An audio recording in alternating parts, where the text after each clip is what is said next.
Hello, hello. Welcome to the stream. So, a new game jam is on its way. The Yes Chef. And we just had an AMA just earlier with V, Quarantine, and Panda. So, do check that out if you want all the details. Today, I'll be running through a gaming template I made for this game jam. Just like the tower defense one, there will be a completed game logic loop that you can use and restructure and pull apart, that sort of thing. And I'm just here to run you through that template, pull some logic apart so you can better understand it and how to alter it, and answer any questions that you may have.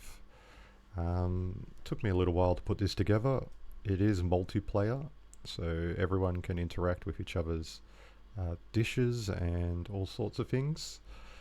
And it's left open for you to add extra features. We can talk about that after the explanation and talk about what sort of things you can add. Welcome everybody, good to see you all. General Motors Tom. Grandmaster is also GM in chess, so that's another one we can use for GM. So what I'm going to do now is run through the game, and from there I'll show you the logic floor with all the explanations, and then we'll pull some things apart and see how we can put this stuff together. So I'll just tab in now and play through while I sip some tea.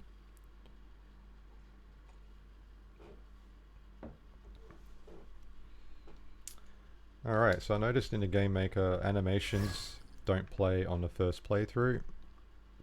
So I'm just going to go ahead and tab in and out again so the animations are now playing. And what I've got here is a logic floor. We'll do that after a test. And we've got player 1 and player 2. You just have to pick up these trophies and you'll be teleported into the level. The level's simplistic because it's more about the logic. It's up to you to decorate it and make it all pretty. But I did some basic stuff. And basically all you need to do is prepare plates, so sort of like overcooked. And you have 3 ingredients to work with, and they'll be displayed on the menu above. And you got to make as many meals as you can in a time limit. Alright, so you can see the menus pop up above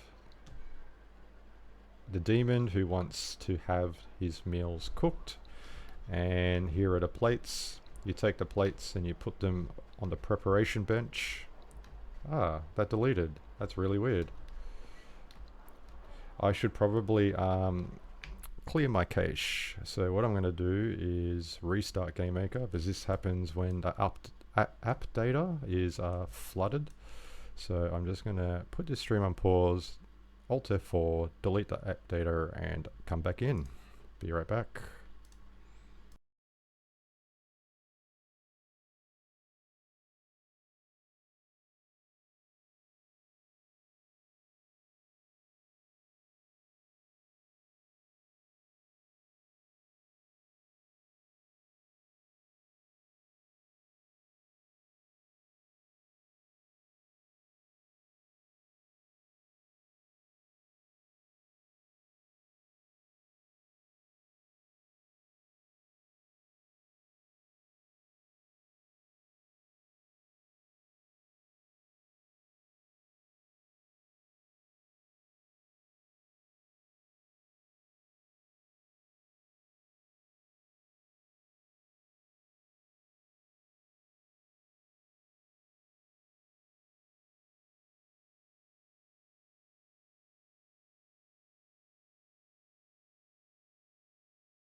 Okay, took a little bit to load up there, but we are now back with more. And we're just going to hopefully this works.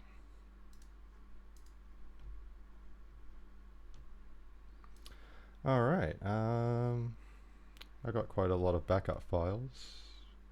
We will go back to the one that I was in, and hopefully it works as intended this time. If you do find something was working yesterday or the day before and it's just not working the same today, clear the app data file for the Sandbox, and that should clear up any mishaps.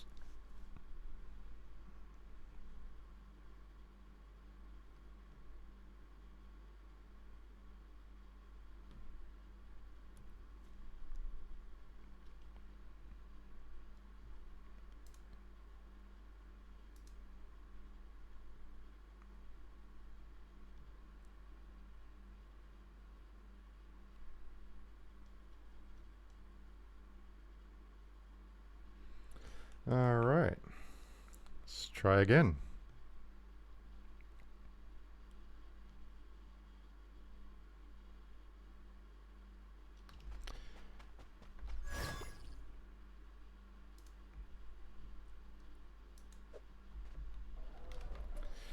All right, let's see if the plates work this time as intended. Yes, it does. Okay, so you can put the pot on the stove, take the pot out, put the stove back on. You can take the plate and move it over here. And you get 3 plates to work with. And then after you use a plate, you need to wash the dishes. With the pot, you need to cook some rice. So you add some rice to the pot, and you have a little bar to let you know how long it's going to take to cook. So it's going to cook for 12 seconds. And then after 12 seconds, it's ready to pick up and put on the plate. So I'll go ahead and put that on a plate. And I can go ahead and put the pot back and add more rice to do another dish. Now you can see the menu that I need to make. It's rice with seaweed, and rice with fish. So I'll go ahead and add seaweed to the plate. And we can go ahead and deliver this. And it gets rid of the menu that's appropriate. It adds some dirty dishes to the sink, and it gives us points on the left.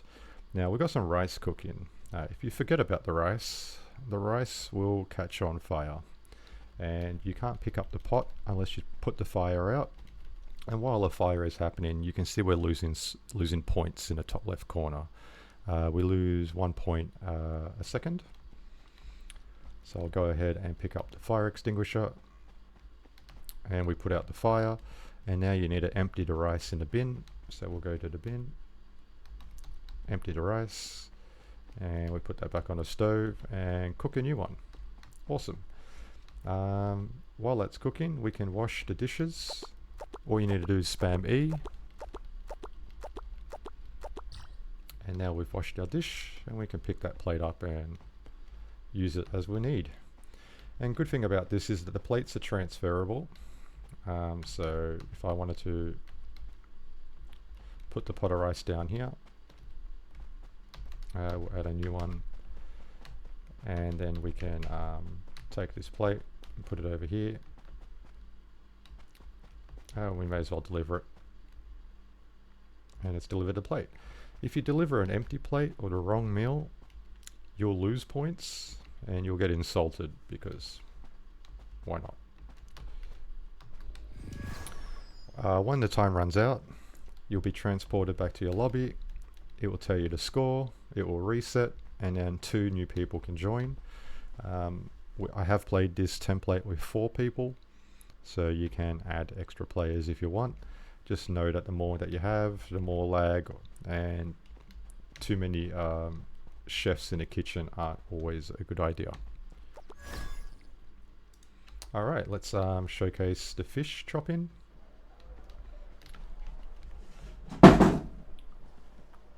Sorry, that was my puppy knocking something over. Alright, so we'll put some plates down, and you can see our menu number 3 needs some fish, rice, and seaweed. So we're going to add all of that to a plate. We're going to grab some fish, and we have two methods. We have a 7-second method where we just need to stand by. If we walk away from it, it will stop being chopped, and when we come back, it will continue where it left off. Once it's chopped, there's our fish, and we can put it on the plate. The other alternative is we got a table, and the player needs to spam E to chop the fish. And you can make that as long as you want. That was just there for an example.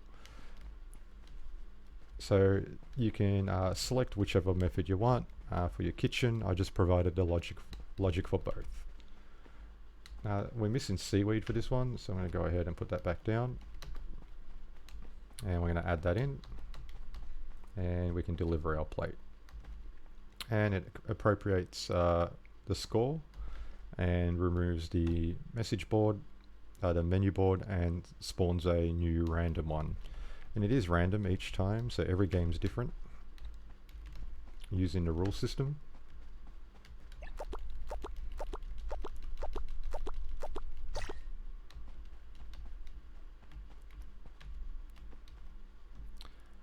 And yeah.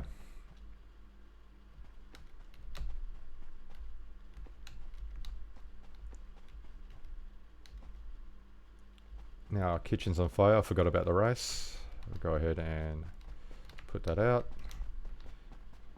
Empty our rice and put some back. We can chop another fish. We can wash dishes, and all of them's interactable with multiplayer, so everyone can help each other out.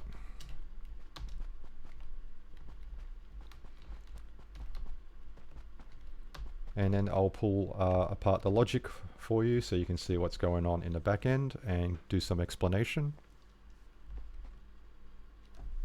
So we'll let the time run out. Perfect. Alright, let's take a stroll on the logic floor.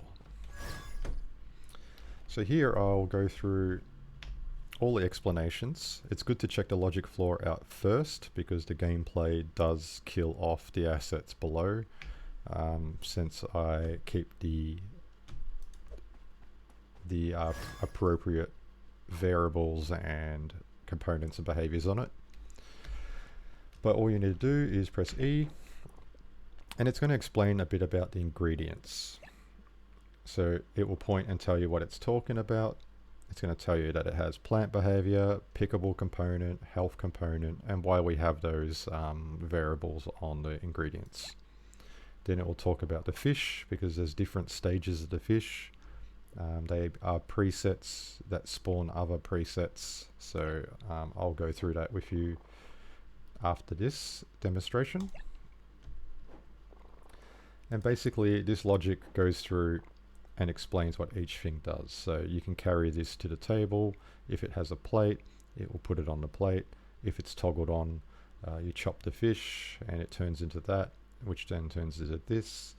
And then I have an extra fish here which explains which table this is for. So this one here is for the timed event, and this one here is for the chopped event. And then you can change the assets to your own assets just by using the replace tool on the left, and then save over the preset. Cool. Now we have the plates. So we've got a logic about the plates. It works exactly like the fish. There's two plates on the one. There's a broadcaster, and then there's a child. It gets toggled on, which spawns this plate, and then spawns that plate on there. It'll be more clear once I pull the logic apart in a moment, but you can go through this explanation in your own time. You'll have access to this template hopefully in a few hours. I explain a bit about the menu boards. So there's 7 different menus. They're randomly chosen using the rule system, and they all have 1 of 3 ingredients. So the first row here only has 1 ingredient. If you prepare one of these dishes, you only get 75 points. The second row has 2 ingredients. If you prepare that dish, you get 150 points. And that one has all 3. So if you prepare that one, you get 225 points. And all of them are chosen randomly by the rule system. Here I tell you where to go in the rules and what variables basically result into the menu that gets displayed, so you can go and make some adjustments accordingly. And again, you need to replace the look of the assets with your own if you want to, and then save over the preset. Cool. Next, we're going to talk about interacting with the seaweed and fish and what the steps are for that. So with the seaweed, you just press E to carry it over. It sends a message plus seaweed when it's dropped in a small area around it. If there is a plate that can accept the seaweed, you'll see a reaction. So when you drop it off near a table, you'll see the seaweed will latch on to the plate.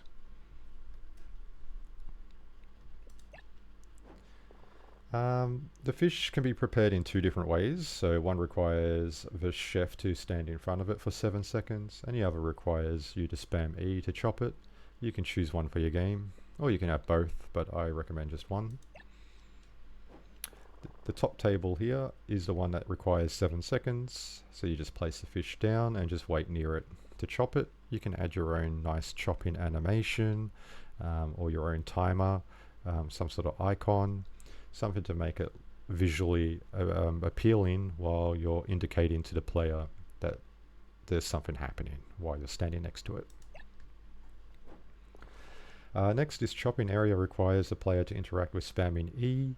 So we use a health message, which reduces health by 1 to anything that has the tag chop food. So we add that to our fish. When it's placed there, it's losing health. And then when ready, you can pick up your fish and place it on the plate. Cool. Next, we're going to learn about interacting with packet rice, fire extinguisher and a bin. So you already seen that example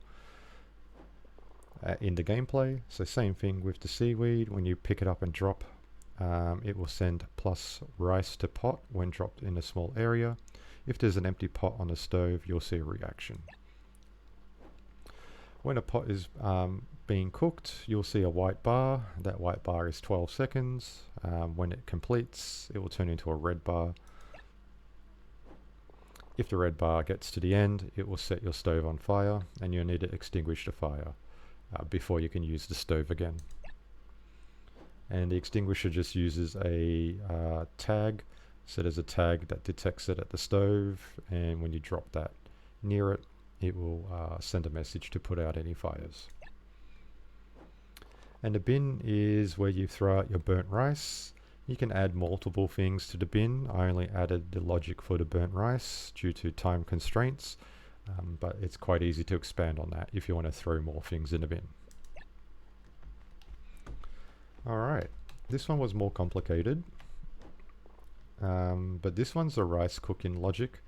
I was able to make each step the same, so that way if you understand one, which is the same as the fish and the plates, this will be relatively easy to get. So you have your pot, and that pot has two assets. It's the main one, which has replace asset, and the message broadcaster. I'll show you that after the demonstration. When you drop it at the stove, it will replace into this asset here, which has a tag, and that tag will be detected by the stove and then deletes this asset and spawns this new pot on top of the stove. When you have the pot on the stove, you just add the rice, packet rice to it, excuse me, and then you'll see some visualization to see that there's rice in the pot, and then 12-second timer will begin. When the 12 seconds is up, the pot visually changes a little bit to see that, you know, the rice is cooked. This was rushed. You can probably do something a bit nicer, but that's where we're at. And you can pick that up and place that on the plate. If you burn the rice, you'll need to throw it out to empty the pot in the bin before you can use it again on the stove.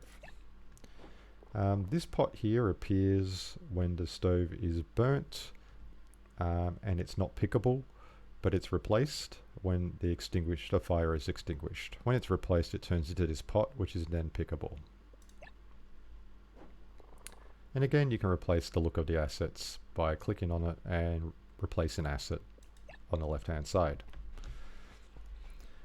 This is the prep area. So this is where you put your plates down and put the ingredients in.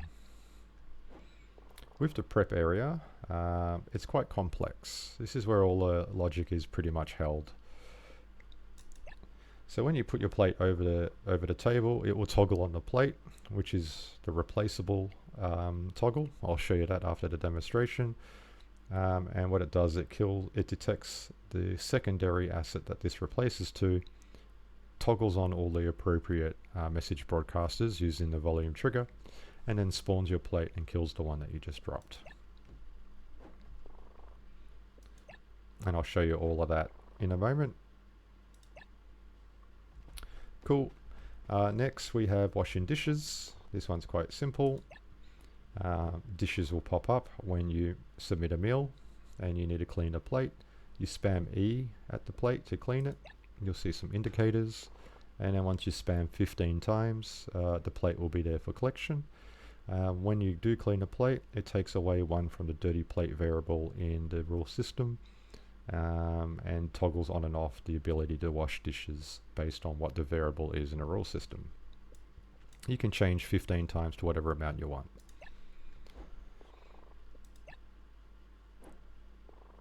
And basically just explained that, but you can go through that. The last two things is logic based. So this one here is for when you start the game, you have a countdown and RNG trigger.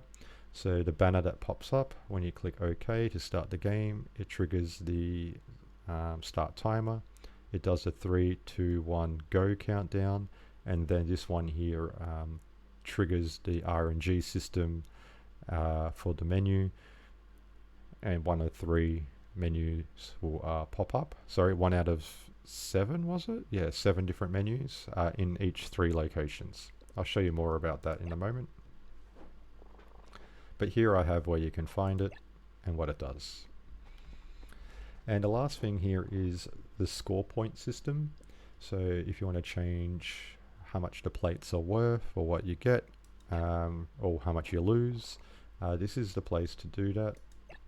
I'll show you that too in the editor. And then once you're done, you can go back into the lobby and play a game. And the game loops in circles, and that's pretty much the whole thing. So you can pull this template apart and change assets to make it look like your own sort of game, and add extra stuff or take things away depending on your idea. But let's go through a bit of the complex logic that you want to understand so you can make some alterations. I'll go through that with you now.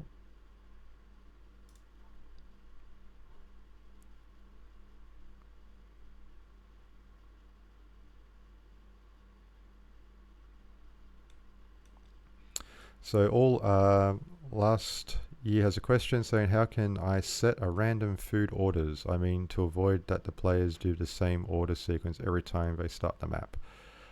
So yeah, it is RNG based. So each time you start the game, the 3 menus that pop up will always be different.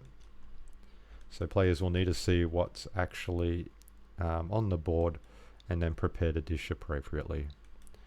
And it gives you the opportunity to ask that question while you're making your game, and how to add variation as well. So let me show you the starting of that. The RNG system happens when you click OK on a banner, and it sends the message RNG1, RNG2, and RNG3. There's about a 3-second gap between each menu, and you see that when the game starts, they show slowly. Now this gets sent to the rule system, so I'm going to load that up. To find the rules that you want, just click the rules hierarchy here, and it's all labeled. It's the best I can do, but if you're looking for RNG1, that's over here, so click here and it will take you to your RNG. I'll zoom in for you so you can see, but you can see the message gets sent here, RNG1, RNG2, and RNG3. What it does is that it chooses a random number between 2 and 8. So it does that for all 3 variables, and then it stores the result inside the variable RNG, RNG2, and RNG3. They stay in that variable so we can check it later on with the plate that gets submitted. Once the number has been rolled and chosen, a message gets sent out. Send RNG1, send RNG2, send RNG3. When send RNG1 is sent, it comes down to this chain here. You can see send RNG1 is across all of them. And what this is the comparison. It's comparing your RNG variable, which is where the result is stored, and it's seen if it equals 2, 3, 4, 5, 6, 7, or 8. They're the different menus, and you can see if the result was 8, it will send a menu spawn menu1 dot plate 8. If it was 3, it will send a message spawn menu1 dot plate 3. So that way the menu knows which one to spawn. If you go down to the row underneath, you got RNG2, and it's the same thing. Send RNG2, it's checking a variable of RNG2, and does it equal 2, 3, 4, 5, all the way to 8. And then it sends the message spawn menu 2 plate 2 and spawn menu 2 plate 3. And the same thing here with RNG3. It's checking for the variable that's stored in RNG3, and then it tells which menu to spawn. Now we'll go over to the menu area, and that's over here. Now I've got a whole bunch of asset spawners stacked on top of each other, and you can see it's the same message here, spawn.menu1.plate6. If you move this out of the way, this one here will be the same thing, but plate 5. And it's just a asset that gets popped up. It looks funny here, but it rotates differently in GameMaker when it's active. And this is how the menu knows which one to spawn based on the rule system rolled. Once that's spawned, this one here is for number 2. So the RNG2 result will be here, and RNG3 result will be here. Cool. Now underneath we do have a kill event. So when you kill a menu 1, it will roll again after 1 second, and then it will spawn a new one. So when it rolls again, it will spawn it will roll another random number between 2 and 8, and then spawn whatever's needed. And that's for number 1. Here is for number 2, and that's when you kill menu 2. And this one here is kill menu 3 for RNG3. Now when do these kill menus trigger? That happens again in the rule system. So we do have stacks of message broadcasters that listen out for a message of the plate. So when you drop the plate down over here, the plate will send a message depending on what plate number it is. And if it's plate 6, it's going to send a message to the rules that says check correct plate. And it has a variable number 6 because it's plate 6. So let's go to the rule system again and show you where that happens.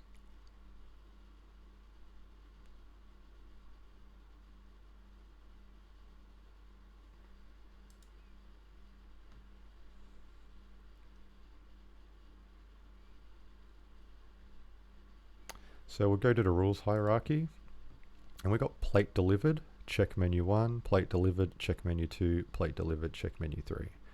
So we're going to go over to that.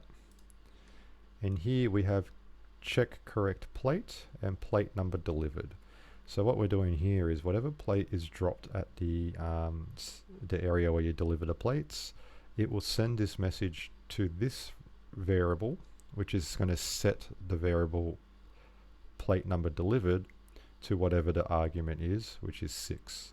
So we put plate 6 down, it's going to change this variable to 6, and now it's going to check the menu's comparisons. So what I've done here is this message here will also trigger a comparison. And what's going to happen is it's going to check RNG 1, like the first RNG. And if it equals to the plate, the plate that was dropped, it will kill the menu, and then it will re-roll based on the asset we looked at just before. But if it doesn't equal what the menu 1 is, then it's not equals, so we're going to check menu 2. Check menu 2 happens next, and then it's going to check RNG2. Does it equal the plate delivered, or does it not equal the plate delivered? And then if it does, we'll kill menu 2 and give points. If it doesn't, we need to check menu 3. And then check menu 3 is going to check RNG3 to see if it equals the plate that you just put down. And if it does, it will kill menu 3 and then roll another one for number 3. But if it doesn't equal menu 3, it means that you've submitted the wrong plate. So after it does all 3 checks, it's determined the plate you've given is incorrect, and it will send a message wrong plate. Wrong plate will give you less score, and it will also spawn dirty dish as well. So we'll go down to our scoring area. So this is where the points happen. So if you want to change the points for the plates, this is where you do it. So this one here is when you have the wrong plate, you will lose 100 points. You can change that to whatever you want. So if you only want to lose 75, or if you want to lose 7,500, you can do that there. This one right under it is the score that you lose when the stove is on fire. So I've got here that you're going to lose 1 per second forever until the fire is put out. So I've got to toggle on. This will trigger 1 per second when it toggles on, and it toggles on when the fire starts. It turns off when the level ends or the fire is extinguished. Alright, so this next part here is 75 points for RNG1, 150 points for RNG1, and 225 points for RNG1. This one here is toggled on depending on what plate is spawned at the menu. So if in menu 1, if it's plate 8, it's going to toggle this on. So when you submit the plate 8, it will give you the correct score. This one's for RNG2, which is menu 2. Same thing, 75, 150, 225. It spawns on depending on what you rolled in the rule system. So when you roll plate 3, it will spawn plate 3 at menu 2 and also toggle this scoring system on. So when it listens for this plate, it's correct and it will give you the score. And the same thing here is for RNG3. It's all to do with menu 3, and you just change the scores here any way that you like. I just based it on an ingredient amount, which is on the menus here. The menus aren't anything special. They just have a kill, so kill menu, and end level. So when the level ends, you want to destroy the menus, and there's nothing else to it. I don't think the tag is required. I just put that there for my own tracking. So when I went back to it, I knew which plate was which. Cool. Alright, so that's the scoring system and menu system. That will get you started. Next, we need to do the plate system. So the plate system here is the most complicated. We'll come back to this one in a moment. Let's go over here to the actual plates itself. So this plate here is what you pick up and put on the bench. Let's bring this up, and we'll bring it up so you can see it from away from the other plates.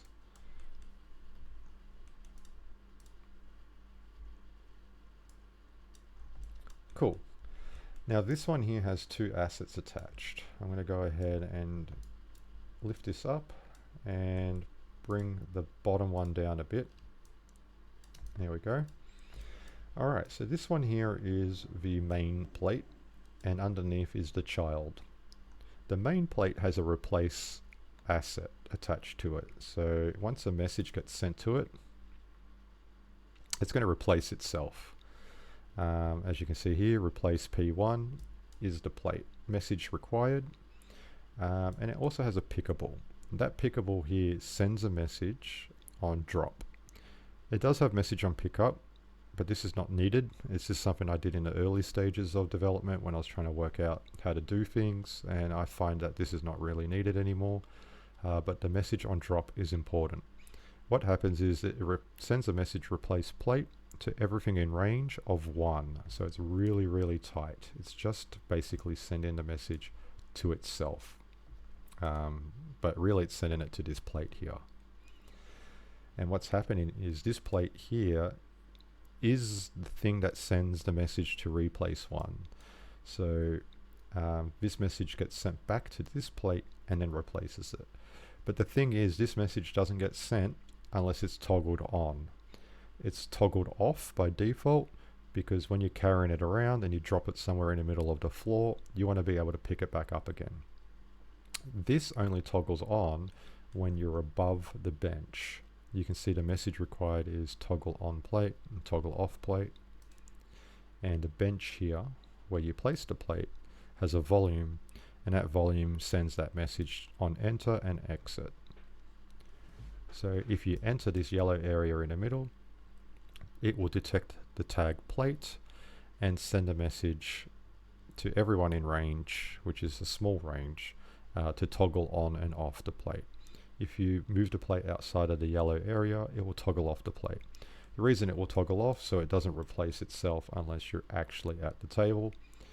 When it replaces itself, it turns into this asset. This asset here is just a single plate with a tag that says plate 1 and just a plant to kill itself, which is plate equals 1. What's important here is the tag. So plate 1 will get detected by the assets that are stacked on top of the table. So the bottom row here is what's detecting for that plate. So when you put the plate down, it will replace itself. So it has the tag. That tag is then detected by this volume. Then the volume sends the message in a small area, plate equals 2. If you did it with plate 1, it will be plate equals 1. So we've got plate equals 1. And you've got 1 for every number. So I got here for the toggle rice plate, plate equals 1. So that's what we're using here. So you can see it's going to just detect in this small area, is plate 1 in this area? If it is, send the message plate equals 1. Plate equals 1 will kill off this asset that it replaced to pretty much instantly. You won't even see it.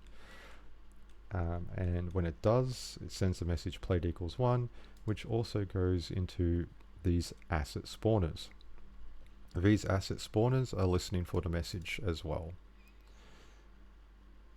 And when plate equals 1 is sent, it will spawn a plate. And that plate is the main plate, a copy of this plate again. And this plate will be on the table for you to be able to pick up again and be able to move it around and drop it again. What else? So with this one, like I said, it's a little complicated. But the message broadcasters here toggle on and off depending on what plate is in the area. So if I have plate 2 on the table and it's sent a message plate equals 2, it will turn off 1, 3, 4, 5, 6, 7, 8. So it's basically turning off with every other plate because we've already got a plate here called plate 2. And if we add fish, so once a fish gets dropped around it, it will send a message plate equals 5. And what plate equals 5 will do is delete plate equals 2 and bring out plate equals 5. So if we go over to our menu board for visualization purposes, this is plate 2. And plate 2 already has rice on it. So plate 2 will be listening for either add in fish or add in seaweed because there's nothing else you can add to the rice plate. So plate 5 over here is add in fish. So when fish is added, it will delete this plate and add this plate. So that way you can see which plate it is, and it will have the appropriate tag. And I basically have that for every single plate. So plate 3, plate 6, plate 2, and they all toggle on and off depending on what's needed. And there's lag, my apologies. And I think there are some message issues on some of them. There are double ups, and that's a game maker thing. So I have deleted these before in the past, but sometimes it adds a random message. So if you can see like plate equals 7 and plate equals 7, one of them needs to get rid of. So let me just go ahead and just check that. Yep, and you can just like get rid of whatever's needed. So plate 5, which is over here, 5, 6, and 7, because we're dealing with plate 5. I'll probably need to alter some things in the future on that one. So yeah, just double check the messages, because there are sometimes double ups when there shouldn't be. As you can see here, it's fine. And then we got the top part here. So I try to keep the numpads separated in piles and stack them up. So you got the volume triggers in this pile and the message broadcasters in this pile. And again, they all toggle on and off depending on what plate is around. So plate 5, it requires plate 2 to turn it on, because to get to plate 5 you need plate 2 and to add fish. And it has add fish and add seaweed as two different types of numpads that it's listening for. Just going to move this. I got a lot of responsive delay between selections. So plate 1 is an empty plate, has nothing on it, but when you add fish, it's going to give you plate 3, because plate 3 is a plate with fish on it. And it toggles on when it's 1 because it needs to be empty. We also have here a pot. So this pot here is the main pot for your rice. When you add rice to your plate, it will delete the pot of rice that you just placed down and spawn back an empty pot for you to take back to the stove. So that's what this pot is here for. And again, all the logic is inside. Then I added this one extra numpad in front of the two piles. Now this is something I developed at the last moment. And this here is detecting if there's multiple plates near this area. So if another player brings their plate to this table and you already have a plate nearby, it's going to disable both plates with the rule system. And that stops a bug from happening where you can put an empty plate down and then place down a plate 8, and then it kind of like copies it. It's kind of cheating, and then you lose a plate and nothing spawns back again for cleaning or for replacing down. So a lot of these things I've done is to eliminate some bugs that were happening or exploits that could happen which break the game. So some things might be simpler to do, but when you do it simpler, it can be broken and exploited. So some things have been added this way for that purpose. Now with the plates, how I said that you have the child that gets toggled on for being over the table, and it replaces it to another copy with the tag, and that tag is what activates things. And that applies exactly the same with the fish. So let me move over to the area of the fish. Game Maker is struggling at the moment, can't even move.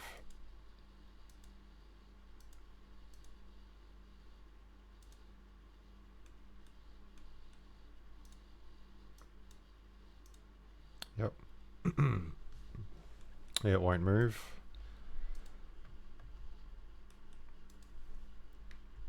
I might need a reset game maker. Actually, let's press tab, see what happens.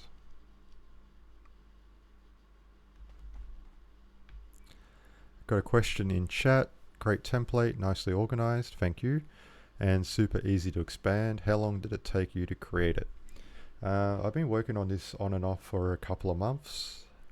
There were a lot of different problems to solve, and that took a lot of time, especially this plate juggling problem. So I essentially had a game earlier, but if some player spammed E at the table a bit too quickly, it killed the plates that was always being placed down. And that problem needed to be solved, otherwise the template was no good, because the game can be broken quite easily. And if a game can be broken quite easily, then there's no real point to it. So after I discovered how to do this and the method, then it got a bit easier, and then I did the same with the fish, and then did the same with the pots. So I had to reconstruct it all. But I'd say about two months to do R&D, put the basic concepts together, fix any bugs after I broke it, and we changed some assets around last moment as well. So with this fish here, same thing with the plate. So it's exactly the same concept. It has message broadcaster at the bottom with the toggle, and it has a replace asset, and it has the message replace fish. The replace fish sends to itself below, and it will send a message to replace itself or its parent if it's above the food, the chopping area. So the chopping area here would detect for the tag chop food or fish, whatever it might be. Let me see what it was. So here you got the toggle on the actual table itself, and it's looking for chop food, and when it does, it will replace asset and it will allow you to start chopping the fish. I do have the table the table here has a replacement, so let me go to the presets. So check out the presets here. You can change things and save over them. I cleaned it all up, but prep areas have their own replacement. Same with the dishes, and same with the chopping table here. And the difference is just indicator. So this one has an indicator off, this one has an indicator on. So when a fish is on the table, an indicator will pop up when it replaces the table with the same table, but just with an indicator, so the player has instruction on what to do at the table. Once they're finished with that, the table will replace back, so there's no indicator on it. That way the indicator won't be there for no reason. It will only activate when it's ready. Same with the dishes as well, same thing. Where is it? Over here. The dish will replace itself when there's a dirty dish, and that will allow the actual thing to be interactable. Once there's no dirty dishes, it will replace back to this one, which is not interactable. So with the plate and the fish, where it replaces itself to this, fish 1, and then fish equals 1, same thing is with the pots. So the pots are exactly the same. You have empty rice pot, and it's toggle, and that toggles on when you're above the stove. The stove will be detecting to see if you have a pot tag over it. When you drop this pot here, which is the main one that's holding both, it will send a message replace pot in a very small area. And then when it does, it will send itself a message to replace, which then turns into this pot here. This pot has pot 1 as a tag. It's detected by a volume at the stove, who then sends a message pot equals 1, which deletes this pot and then spawns this pot in an asset spawner on the stove. And that keeps the cycle. The reason for this is it stops players spamming E. If you spam E at this location, it will kill the pot but not spawn a new one, and then you're left with no pot, broken game. So all of this is to stop exploits and things breaking. I did the best I can, but I think there's still a couple of things that need adjusting here with these plates after just talking to you guys and showing you where there's 2 messages for on and off, which I think needs to be adjusted. But I can do that after the stream. It's not a problem. Same with the bin. The bin works a bit like the table, where you drop the pot of rice off. It will spawn a new pot for you to take to the stove. And it has, again, volumes to detect the pot and trigger the ability to replace itself or kill when it's near it. Alright, all of these assets here are what are used in the game itself. So if you want to use any of these, I've got a lot of arrows and these numpads which toggle on the arrows. What you can do here is just copy the item name, which is tutorial item, and then go to your hierarchy and paste it. And this will bring up all the assets called tutorial item, which is all the arrows and the active properties. And what you can do is just hold shift, click the bottom one, and then click delete. And what this will do is that will delete all the unnecessary tutorial explanation indicators and leave you with just the logic to work with. So now it's not crowded, and this is the actual stuff that you can duplicate. So you can grab this, press Control D, and then put it somewhere on your level, and that should work. And then you can say, I want to have my stove, grab the stove, press Control D, and then you can take that and put that anywhere in your level, and that should work. And you can do that for all the benches and all that, so you don't really have to do anything except for duplicating it and placing it. Then if you want to make it your own look, you can just click the stove, click replace asset, and then you can just choose a different asset for your own custom stove or whatever you want to do there. So it is recommended that you make some custom assets to make it all look nice and your own style. Since it's already a working template, you probably don't want to submit a template. You probably want to submit your own sort of flavor if you want a chance at a top 10. What else is there?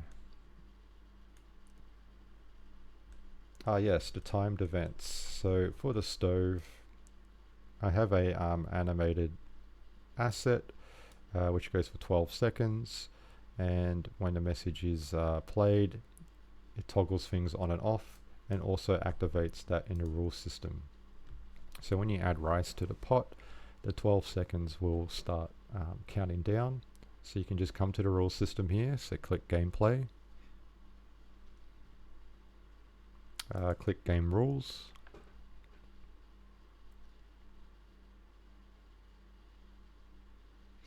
and in the hierarchy down here you can just look for something that's related to the stove. So if we scroll up, we've got stove cooking timers and triggers, so we'll go click that and it will take us to that logic.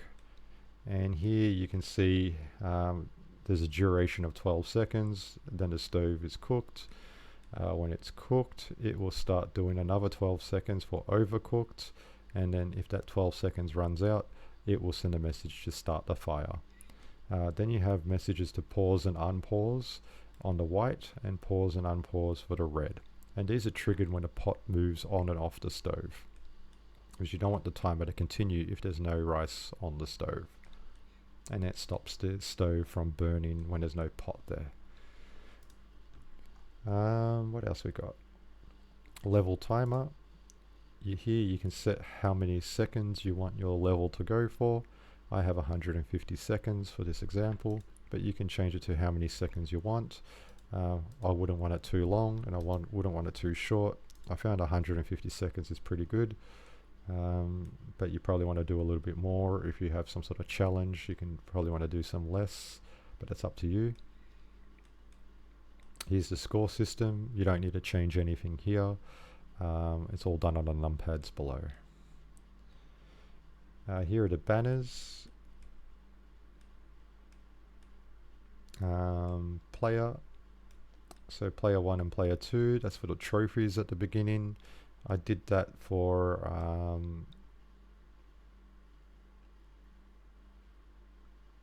I don't know why I did that. Yes, I did teleport. So player 1 and player 2, when they pick up their trophies, they go to their own spawn location. So let me just show you that. So you got here, when you pick up one of these, the collectible is player 1, and this one here is player 2, and when it reads the rule system, it will teleport you in the right box here. And this is the box that you get spawned in at the start of the game, stops the players from running around and waits for the countdown to hit 0 before the game begins. So you can see message required is player 1, and this one over here is player 2. When it gets spawned here, there is a detection, and that detection is the thing that triggers the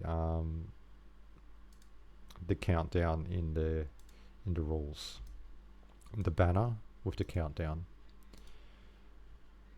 And when the level ends, the timer runs out, the avatar gets killed, and it kills everyone in the level, and they will all get spawned back into the lobby. And I also have health components on all the movable assets and spawnable assets, so when the level ends, everything gets killed, including menus, pots, plates, anything that's laying around. So when a new game begins, they're not there anymore, and everything freshly spawns. That was something else I had to add later on, but that should be working quite well. And that's applied on all the pots. So if you click on a pot, you'll see a health component, and that health component will die when the level ends. I think I've gone through all of it. The stove here as well, it's similar to the table. It toggles on and off depending on the pots, and the volumes will trigger on the type of pot when it's near the area, and it detects that tag. So pot 1, it will send a message pot equals 1, and if you go to pot 1, that's this thing here. This is what it gets replaced to when this thing gets dropped right near the stove. If you drop it nowhere near the stove, here I'll do a quick example so you can visually see this.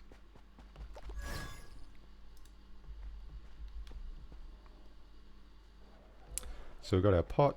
When I pick it up and place it down, it's not replacing. It's still that same asset, because I can pick it up again. But when I place it down, you can see my pot died that was in front of me, and it moved over here, which really what happened is it spawned a new one.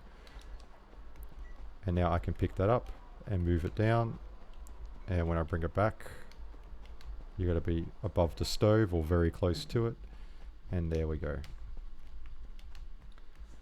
Same thing happens with the plate. You can pick up the plate, place down the plate, but as soon as you're near a table, it will kill off that and spawn a new one, so it's placed in the right position, and then you can add things to it. And I lost 7,500 points because that's what we changed it to earlier. But yeah, any questions or anything that I haven't spoken about or you're curious about and you want to know more, let me know.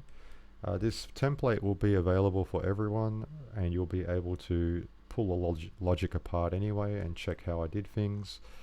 But yeah, it does require a bit of message filtering to alter by adding new things to it. So if you want to add more ingredients, that means you're going to have to change the menus, and you're going to have to add more. That will have to be done in the variables in the rule system. It's all possible. Just you need to understand how all of it works before you can add to it. And again, you can change the plates and whatever the food is. Click on that, and then all you need to do is duplicate the name, go to your preset, paste it here, and then save over it. And then it will save over the preset, and it will spawn your new looking menu. And you can replace the backdrop, the food that's attached on it, which is just children, and you save over the preset. And these are all presets, so you got to do it for each plate, you got to do it for each pot, and you got to do it for each ingredient. So anything that really comes out of a spawner and is movable is pretty much what needs to be replaced when it comes to presets. But you can see them all here anyway. You got all the different plates, and you have all the different pots. And the benches, I stuck to 3 because I'm having variable limitations in multiplayer. It's not good to go over 20. I think I went over 20 just by a little bit to be able to put all of this logic in there, so you can trim some back or add some more if you want, but just do some tests for lag and make sure that it functions before you submit it on the last day, so that way you're not disappointed. And you can check the variables here. These are all the variables. I have exceeded, but not by much. I think it's like by 2 or 3.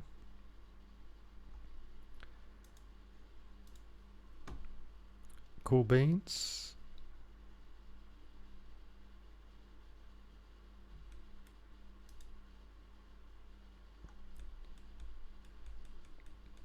Don't think there's anything else to add. Here I have a fish that spawns when it leaves this area. So if I pick up a fish and move it out of this area, a new fish spawns on the bench, so you can like pick up multiples of them.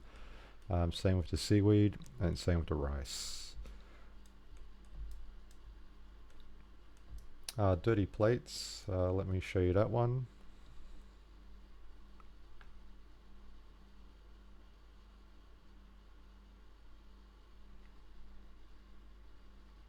Just loading up the rule system now.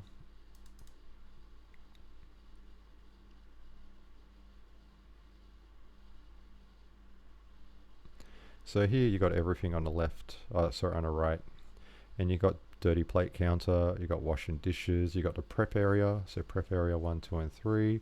There's the lobby system, the reset stats, there's the set RNG, there's the banners. So everything that you need to kind of look for to alter, they're all labeled, so you should be able to just say, I want to change my dirty plate counter, and you can go to it, and you can see how add in dirty plate has a variable called dirty plate, and it checks to see if there's any in there. If it's greater than 0, it will turn on the indicator for washing the dishes.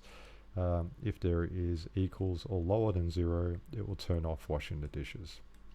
And you can spawn washed plate. So when you wash the plate by spamming E 15 times, it will -1 from dirty plate, and then again check the dirty plate counter, because if it becomes 0, and then it will turn off the interaction with the sink. And you can go to the washing dishes, and the washing dishes here. That's not washing dishes. Well, this isn't, is it? I must have it on a timer. Interesting. I thought I had a number that counts down by 1, but it looks like it's changed. I'll have to go through that again, just double check. And plate delivered, we've already gone through that, and it will kill the menu. But yeah, I don't think I've missed anything at this stage. But if I have, you can send me a message on Discord and reach out. I'll be able to answer most days a week. I'll be able to help you out if you have any questions about the template. But yeah, thanks for joining today, and I wish you guys all the best in the game jam. Looking forward to see what you guys come up with.